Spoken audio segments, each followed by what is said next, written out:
पाकिस्तान मुस्लिम league नून से। सबसे पहले हम बात कर लेते हैं तहरीके इंसाफ के अजहर साहब से। साहब बहुत शुक्रिया आपके वक्त का। बल्ले का निशान फिर छीन लिया गया। इससे पहले पेशावर हाई कोर्ट ने कहा कि बल्ले का निशान वापस दिया जाए, लेकिन फिर जो कमेटी बनी उसने फिर फैसला दिया कि बल्ले का निशान अब नहीं मिलेगा। अब पाकिस्तान तहरीके इंसाफ के पास मजीद क्या ऑप्शंस हैं? चूंकि बैरिस्टर गौर कह रहे हैं कि सुप्रीम कोर्ट जाएंगे, मजीद क्या कर सकते हैं आपके? अगर सुप्रीम कोर्ट ने भी मना कर दिया कि बल्ले का निशान नहीं मिलेगा, जो इंट्रा पार्टी इलेक्शन हुए हैं उस पर एतराज़ात अगर सुप्रीम कोर्ट ने उठा दिए, तो क्या करेंगे आप लोग? बहुत शुक्रिया जी।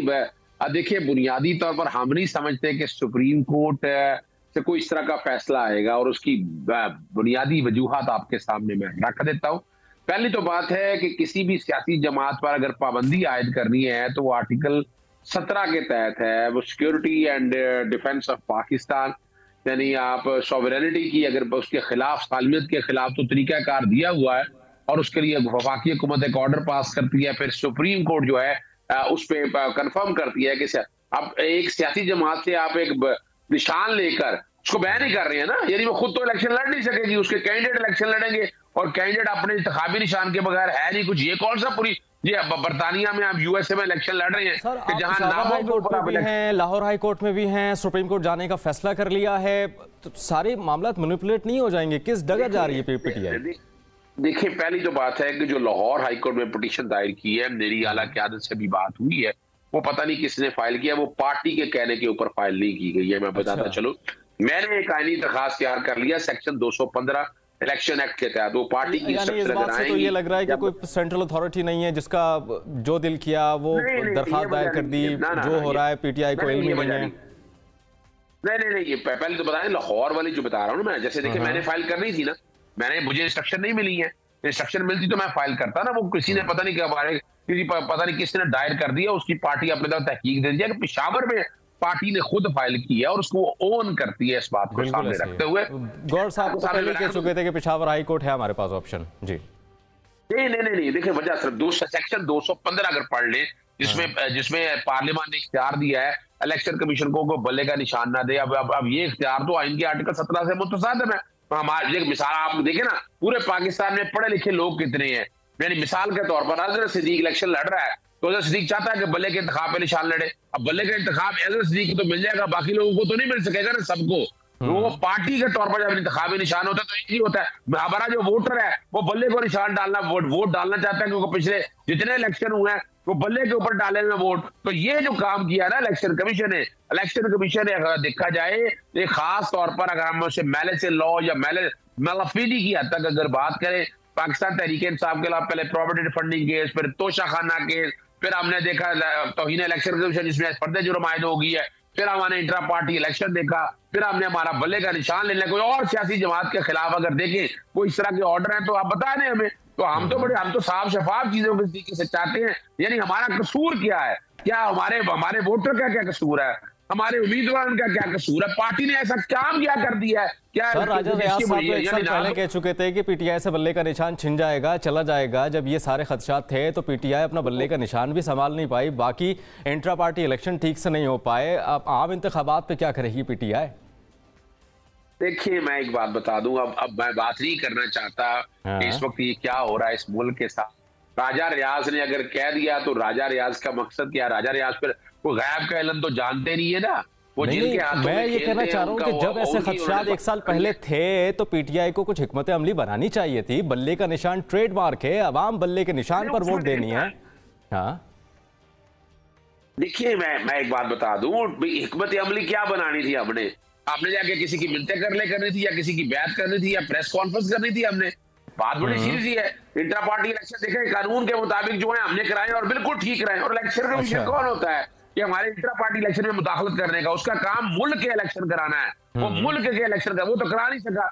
आप 90 दिन में इलेक्शन होने से पंजाब और खैबर पख्तूनख्वा के नहीं करा सके। फिर देखिए, आपने 90 दिन से पहले अगर समियत तहरील करके इलेक्शन कराने का तो लोग कहते थे नहीं करा हो सकते 90 दिन। ठीक है अदर साहब, आपका पॉइंट ऑफ व्यू आ गया। मैं खेलदास की तरफ जाना चाहूंगा। खेलदास साहब, आपने भी इंट्रा पार्टी इलेक्शन में एतराज़ात उठाए थे जो पाकिस्तान तहरीके इंसाफ की जानिब से करवाए गए। उस पर जब स्टे लिया गया पेशावर हाई कोर्ट की जानिब से, उस पर भी आपने जो है वो पाकिस्तान मुस्लिम लीग नून की जानिब से बड़े एतराज़ात और तहफ़्फ़ुज़ात का इज़हार किया गया था, बड़ी तनक़ीद की थी पेशावर हाई कोर्ट पे कि ये स्टे क्यों दे दिया। तो अब ये बताइए कि बल्ले का निशान वापस ले लिया, ठीक हुआ, दोबारा छिन गया बल्ले का निशान पीटीआई से? देखें, इलेक्शन कराना इलेक्शन कमीशन का काम है और इलेक्शन कमीशन ने जो फैसला किया है, इलेक्शन कमीशन एक इदारा है और ये अदालत से आज जो उस स्टे को ख़त्म किया गया है, ये भी अदालत का फ़ैसला है। बात ये है कि ये खुद भी तितर बितर हो चुके हैं। जिस तरह तेज़ी से पीटीआई बनी थी, उसी तेज़ी से पीटीआई ख़त्म हो चुकी है। मुख्तलिफ धड़ों में वकला आपस में लड़ रहे हैं, आपने इनकी गुफ्तगू भी सुनी, हर कोई अपना किसी कोर्ट में चला जाता है। मुझे सिर्फ ये बताया जाए क्या क़यामत आ गई है इनके लिए?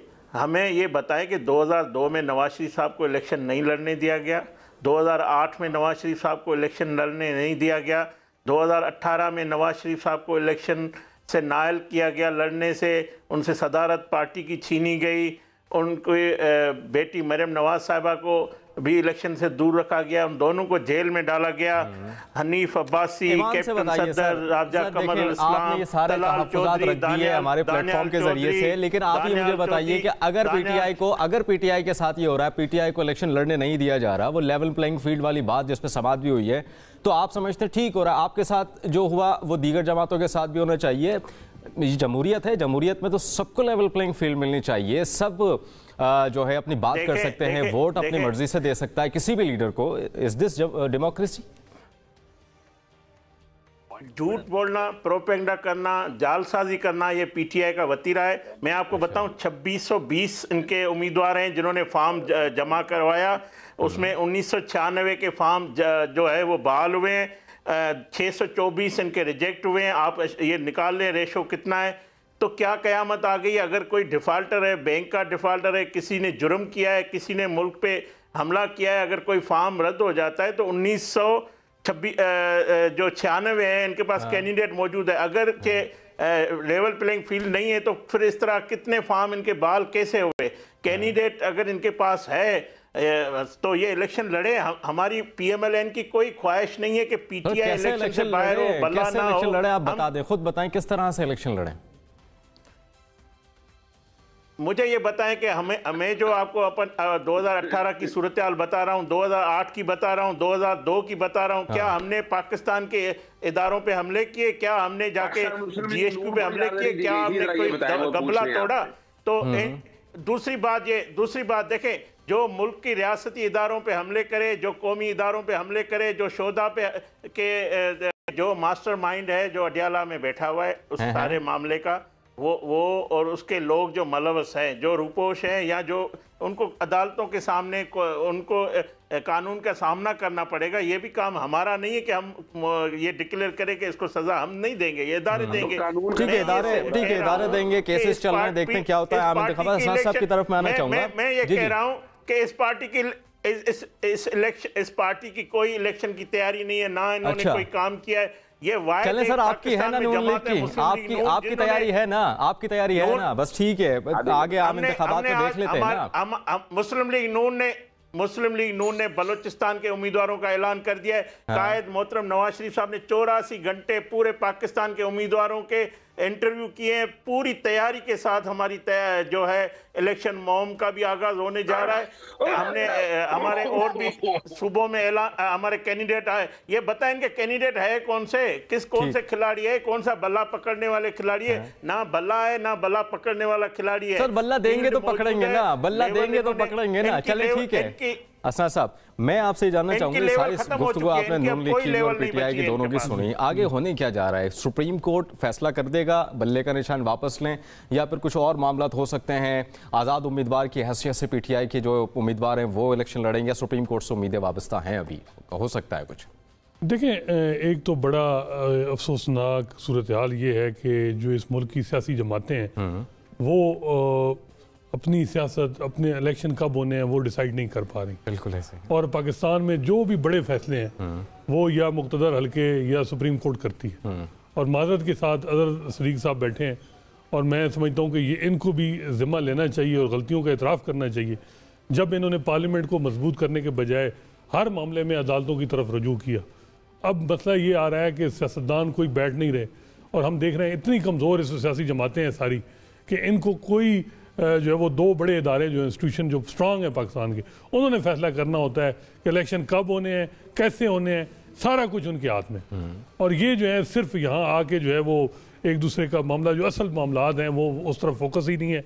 सीधी बात है, जो मेन इकानमी और मेच्योरिटी का मुजाहरा करना चाहिए हर एक को, और एक दूसरे को स्पेस देनी चाहिए। अच्छा, और ये स्पेस अगर नहीं देंगे और इसी तरह अना में रहेंगे तो मेरा ख्याल है कि मजीद जो है मुल्क का ही नुकसान होगा। मजीद मुल्क का नुकसान तो हो रहा है। फिर इंट्रा पार्टी जो इलेक्शन हुए पीटीआई के, आप समझते हैं कोई कानूनी, कोई टेक्निकल, कोई कमी खामी रह गई है? टेक्निकल तरीके से हुए, कानूनी तरीके से हुए, आइनी तरीके से हुए? अगर हुए हैं तो फिर इतनी उस पर तहफ़्फ़ुज़ात क्यों हैं? देखिए, नून लीग ने भी तहफ़्फ़ुज़ात का इज़हार किया। मेरा ख्याल है कि इंट्रा पार्टी इलेक्शन ये लीगल से ज़्यादा पॉलिटिकल मैटर है। अच्छा। जो बल्ले का निशान है, इस हवाले से इसमें कोई शक नहीं है कि जो एक टेक्निकल बुनियादों पे पीटीआई को जो निशान ख़त्म किया गया, इसमें एक बात है कि इतनी बड़ी पीटीआई की वकला की लीगल टीम है तो उनको ये सारे लकूना देखने चाहिए थे। उनको जब अंदाज़ा है कि इलेक्शन कमीशन उनके साथ क्या कर रहा है और इदारे क्या कर रहे हैं, तो उनको कोई गैप नहीं छोड़ना चाहिए था। और ये जिस तरीके से उन्होंने कहा कि जी इलेक्शन कमिश्नर की अपॉइंटमेंट हुई या जो भी हुई, लेकिन फिर भी मैं समझता हूँ कि कोई भी पार्टी है उसको उसके निशान से महरूम करना जमहूरियत की नफ़ी है। बिल्कुल निशान मिलना चाहिए। ये आइडियली जो है ये ठीक नहीं है। क्या है? जो चीज़ें देखेंगे, मैं वही बता रहा हूँ, लीगल मसला नहीं है, पॉलिटिकल मामला है। पॉलिटिकल मामलात हैं इसमें जो है पाकिस्तान पीपल्स पार्टी भी ये सारे मामला भुगत चुकी है। उनके साथ 2002 में पैसा हुआ, बिल्कुल। उसके बाद उन्होंने पीपीपी बनाई, पार्लियामेंटेरियन बनाई, फिर सारे मामला हुए। तो अभी पीटीआई के साथ ये मामला होना क्यों हो रहा है? रीजन, एक्चुअल रीजन मैं जानना चाहता हूं। एक्चुअल रीजन तो यही है 9 मई का वाक़या। 9 मई का वाक़या। 9 मई वाक़े पे एक तो अजहर सदीक साहब की पार्टी, मैं नहीं समझता कि इनकी अपना ये पॉइंट ऑफ व्यू होगा कि 9 मई जो है ये लंदन प्लान है, यानी डेलिबरेटली इदारों ने खुद ही कराया, जो इमरान खान कहते हैं। अच्छा। मेरा नहीं ख्याल कि अजहर भाई ये कहेंगे। अब एक इनकी पोजीशन है, एक पोजीशन इदारों की है कि ये ऑर्गेनाइज तरीके से मिलिट्री इंस्टॉलेशन पे हमला हुआ, सारा कुछ फैसिलिटेटर जो है और इसके मास्टरमाइंड थे, और जिस तरीके से किया गया। अब इतना बड़ा मामला है, इसमें देखें अदालतें क्या करें जब एक पावरफुल इंस्टीट्यूशन की ये पोजीशन है और पीटीआई की दूसरी पोजीशन है। पीटीआई कोई ऐसा जो है वो रिकन्सिलिएशन की तरफ से सियासत में जो है वो ऑप्शन देखने होते हैं। हमने देखा कि मियां नवाज शरीफ ने भी मुशाहिदुल्लाह और परवेज़ रशीद को वज़ारत से फारिग किया।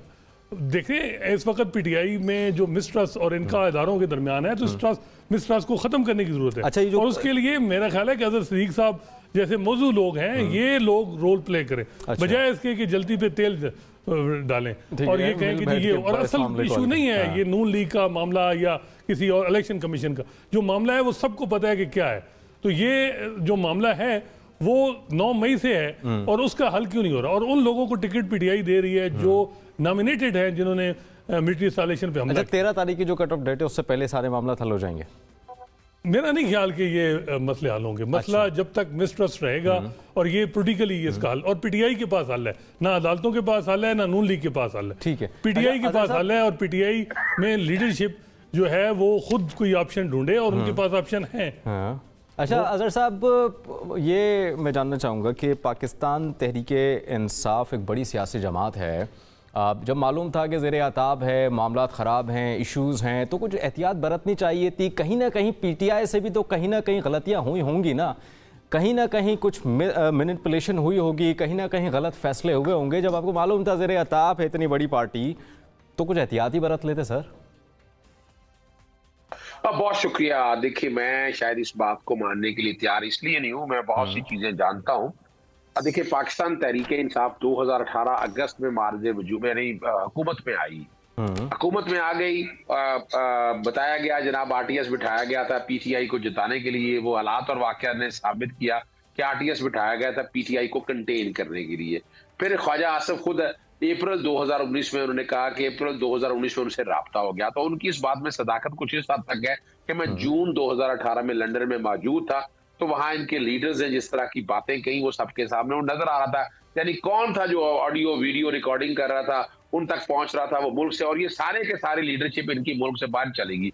इवन नवाज शरीफ जो है उनको बकायदा फैसिलिटेट करके वो इल्जाम लगाया गया जनाब पीटीआई ने कुछ नहीं किया। पीटीआई ने क्या नहीं किया, मुझे सिर्फ इतना बता दे। हुकूमत ने जो था ना, हुकूमत ने कहा दिया कि जनाब ठीक है, मुल्क से बाहर जाने की इजाजत दी जाए, इतनी छोटी दी जाए।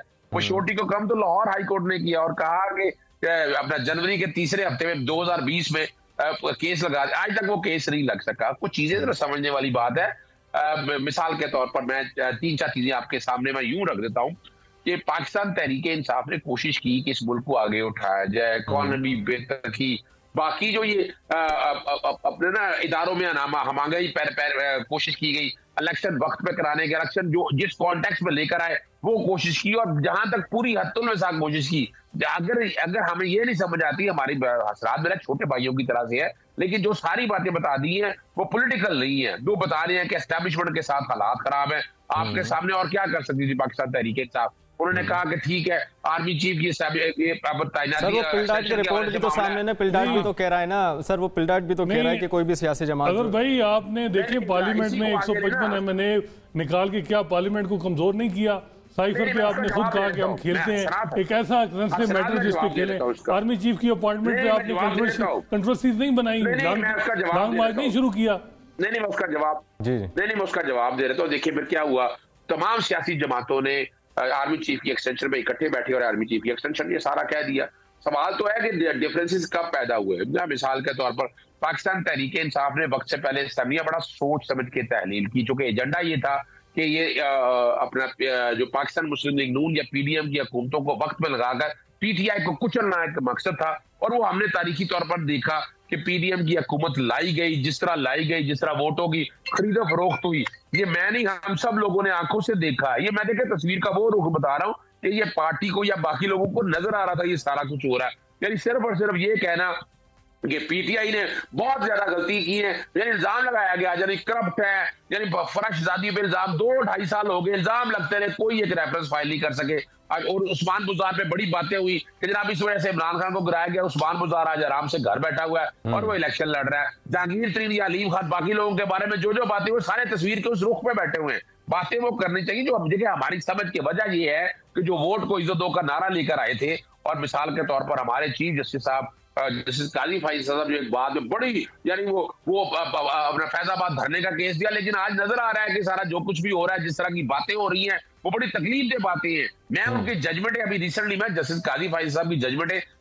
2013 की पढ़ रहा हूँ। जस्टिस जमाल मंदोखेल में बैठे हुए थे, वो जो अपना सादर कमीन होना, करेक्टर का साफ होना, वाज़ेह होना, कुरान मजीद की आयात को साफ, बहुत खूबसूरत जजमेंट लिखी उस वक्त उन्होंने। और उस वक्त उन्होंने वादे कहा कि ये करेक्ट, ये जो पैरामीटर है ये अप्लाई होने चाहिए, और बाकायदा उन्होंने डिस्क्वालिफिकेशन सारी की। लेकिन आज उनका नुक्ता नजर बदल चुका है। और ये मैं नहीं कह रहा, ये लंदन में बैठकर ये सारे कहते थे कि जस्टिस काजी फैसला जब आएंगे, इस तरह मेरी इमरान रियाज से बात हुई, उन्होंने भी बताया कि जनाब ये कहा गया तुम्हें तब तक नहीं छोड़ना जब तक नया चीफ जस्टिस नहीं आता। ये इस तरह की बातें होती रही हैं। अब सबसे ज्यादा जिम्मेदारी मेरी, अगर मुझसे पूछते हैं तो सबसे ज्यादा जिम्मेदारी। अच्छा सर, ये कल बैरिस्टर गौर साहब ने एक बात की है कि अगर बल्ले का निशान नहीं मिलता तो दीगर ऑप्शंस भी हैं, दूसरे निशान पर हम इलेक्शन लड़ेंगे। अगर वो भी नहीं होता, सुप्रीम कोर्ट भी अगर इस मामले पर जो है वो अगर मर्जी का फैसला अगर कहें तो गलत नहीं होगा, नहीं देता, तो फिर वो आज़ाद उम्मीदवार की हैसियत से भी लड़ सकते हैं। तो आपके चेयरमैन, जो साबिक चेयरमैन हैं, रहनुमा हैं बैरिस्टर गौर साहब, वो खुद ही ऑप्शन दे रहे हैं आपको कि अगर कुछ भी नहीं होता तो हम वैसे लड़ लेंगे। देखिए मेरी बात सुनिएगा, अगर ये फैसला हो गया हुआ है कि फील्डिंग ही नहीं देनी, जिन्होंने फैसला करना था, हम तो आज भी कह रहे हैं। मैंने तो 5 जून को कहा था कि मैंने 5 जून में लंदन में प्रेस कॉन्फ्रेंस करते हुए कहा था कि मैं पाकिस्तान को मिसाके पाकिस्तान की जरूरत है। आज बैठकर तय कर लेना कि कहां ने किसने किस हद तक जाना है। अब ये सारी जितनी भी बातें आ रही है वो नजर आ रही है कि एक ही वजह है, वो है कि एस्टैब्लिशमेंट रास्ते में रुकावट है। वो बैठकर ये सारा वो नहीं चाहती कि कोई और सियासी। और देखिए दूसरी बात है ना कि नवाज शरीफ के लिए बाकायदा हमने बाकायदा मैदान बिछाया है कि जो एक इश्तिहारी आदमी था उसका मुख्तार खास दिया गया, फिर लाकर उसकी जमानतें हुई, फिर लाकर उस केसेस जब नैब ने खुद कह दिया कि जनाब हम परसू ही नहीं करना चाहते। ये हुदैबिया 1 जैसे हुआ था, ये हुदैबिया 2 हो गया। हम तो रिकॉर्ड में देख रहे हैं यहाँ करप्शन कुछ नहीं है। नजर यही आ रहा है कि बैठ के जिसकी हाँ में हाँ मिलानी है उसके साथ हाँ में हाँ मिलाए। मौका अच्छा था कि ये मुल्क को आगे ले जा सकते थे, लेकिन लग यही रहा है कि इस मुल्क को इसी तरह रहने देना है, इसी तरह का निजाम इसी तरह चलते रहना है। एक आम आदमी की स्टे कोई नहीं है। यानी क्या करें इमरान खान? अभी देखें, इमरान खान को ठीक है कि उनको किसी हवाले से मामला को देखना चाहिए था, लेकिन तस्वीर के दूसरी तरफ भी है कि 17 सियासी जमातों ने कि जो कहा जाता है कि पिछले दौर में हुआ था, कौन सा पिछले जो ये फसाइयत हुई है, ये तो मार्शल के दौर में इस तरह की फसाइयत नहीं हुई है जो इस वक्त हम देख रहे हैं। और इसमें हमारी अदालतों की ड्यूटी है, फंडामेंटल राइट है। खेला साहब, ये सारी बातें आपने सुनी अजहर साहब की, इस पर आप क्या रिस्पॉन्ड करेंगे? और दूसरा ये कि अगर बल्ले का निशान पीटीआई से ले लिया जाता है तो क्या इसका डायरेक्ट जो है वो फ़ायदा नून लीग को होगा? और दूसरा ये कि ये भी आप पर इल्ज़ाम लग रहा है कि आप लोगों को लाने के लिए पीटीआई के साथ ये सब कुछ हो रहा है, तो इस इल्ज़ाम का कैसे दिफा करेंगे? देखें, जैसे हसनात साहब ने कहा, ये जो पीटीआई ने रास्ता जो मुंतखब किया है, जो जिस रास्ते का इन्होंने इंतखाब किया है, उसके ज़िम्मेवार ये खुद है। ये कोई हमारी इसमें मर्जी शामिल नहीं है, हमारी कोई ख्वाहिश नहीं है। हम चाहते हैं पाकिस्तान में तमाम पॉलिटिकल पार्टी इलेक्शन में हिस्सा भी ले, मगर ये एक पीटीआई फाशिस्ट जमात बनी है 2014 से। जब ये इन्होंने धरना दिया उसमें भी उन्होंने देख लिया, इस्लामाबाद में दावा दिया, हुकूमत फाशिस्ट किस बुनियाद पे कह रहे हैं? किसी जो 9 मई वाले फाशिस्ट 9 मई वजीर आज़म हाउस पे हमला करना, पीटीवी पे 2014 में हमला करना, ये फाशिज्म है। जो 9 मई को किया ये फाशिज्म, ये जिसमें ये दहशतगर्दी से कम नहीं। उन दहशतगर्दों में और जो हमारे 80,000 शहीद हुए सिविलियन और फौजी, जो सिविल इदारे हमारे जवानों ने शहादत दिए, ये वही काम है जो पीटीआई आज कर रही है, जो 9 मई को की है। और मैं आपको बताऊं, ये दोबारा 9 मई का आप बात जो हुआ आप ये दोबारा कोशिश कर रहे हैं कि जिस तरह सुप्रीम कोर्ट के चीफ जस्टिस के खिलाफ सोशल मीडिया इन्होंने कैंपेन चलाई है, ये दोबारा इमरान खान की एक साजिश बन रही है कि हम दोबारा एक रिप्ले करें। तो ये फाशिज्म, इसीलिए हम कहते हैं इन दहशतगर्दों की ये ऐवानों में नहीं बैठ सकते।